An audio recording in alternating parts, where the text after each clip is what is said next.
সকাল থেকেই শুরু হয়েছে মনোনয়নপত্র যাচাই বাছাইয়ের কার্যক্রম এবং আজকে সকাল ৮টার পরেই কিন্তু শুরু হয় এই যাচাই বাছাই কার্যক্রম। ইতিমধ্যেই কুড়িগ্রাম ৩ আসন দিয়ে যাচাই বাছাই কার্যক্রম শুরু হয় এবং সেটি কিন্তু ইতিমধ্যে শেষ হয়ে গেছে। জানিয়ে রাখি, কুড়িগ্রাম ৩ আসনের যে কয়েকজন প্রার্থী মনোনয়ন দাখিল করেছেন তার মধ্যে একজনকে বাতিল এবং একজনের মনোনয়নপত্র প্রাথমিকভাবে স্থগিত করেছে এখানকার রিটার্নিং কর্মকর্তা যিনি রয়েছেন। এর আগে গতকাল কিন্তু কুড়িগ্রামের আরো ২টি আসনে মনোনয়নপত্র যাচাই বাছাই শেষ হয়।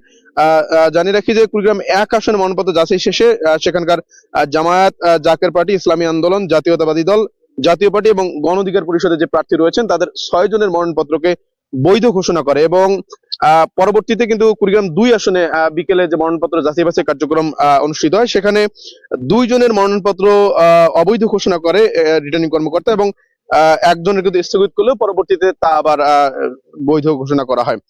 জানিয়ে রাখি, গতকাল এখানকার কুড়িগ্রাম ২ আসনের যে প্রার্থী রয়েছেন জাতীয় পার্টির পনির উদ্দিন আহমেদ, তার মনোনয়নপত্রকে অবৈধ ঘোষণা করা হয় এবং স্বতন্ত্র মনোনয়ন দাখিল করা আতিকুর রহমানের মনোনয়ন কিন্তু অবৈধ ঘোষণা করা হয়।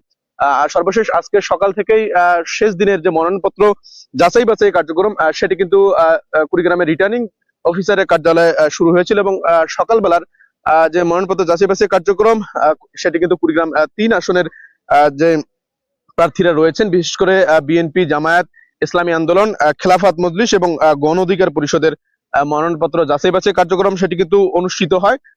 এখন পর্যন্ত আসলে আমাদের কাছে যে তথ্য এসেছে তা অনুযায়ী এখানকার বিএনপির যিনি প্রার্থী রয়েছেন কুড়িগ্রাম ৩ আসনে তাজবিরুল ইসলাম, তার মনোনয়নপত্রকে বৈধ ঘোষণা করা হয়েছে। ইসলামী আন্দোলনের প্রার্থী ডাক্তার আক্কাস আলী সরকারের মনোনয়নপত্রকে বৈধ ঘোষণা করা হয়েছে।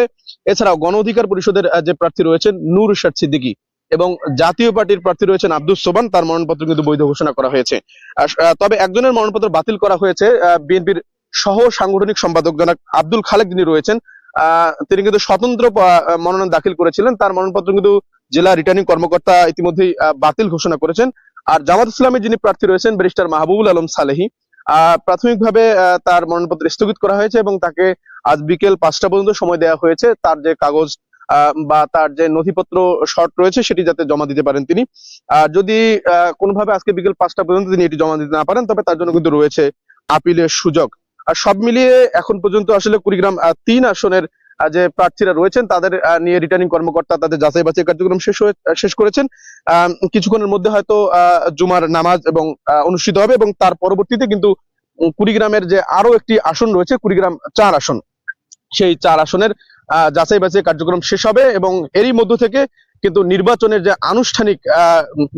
যে আনুষ্ঠানিক উৎসব সেটি কিন্তু শুরু হওয়ার কথা রয়েছে। তো এই ছিল আমার কাছে কুড়িগ্রামের যে ৪টি আসনের আজকে শেষ দিন মনোনয়নপত্র যাচাই বাছাইয়ের সর্বশেষ।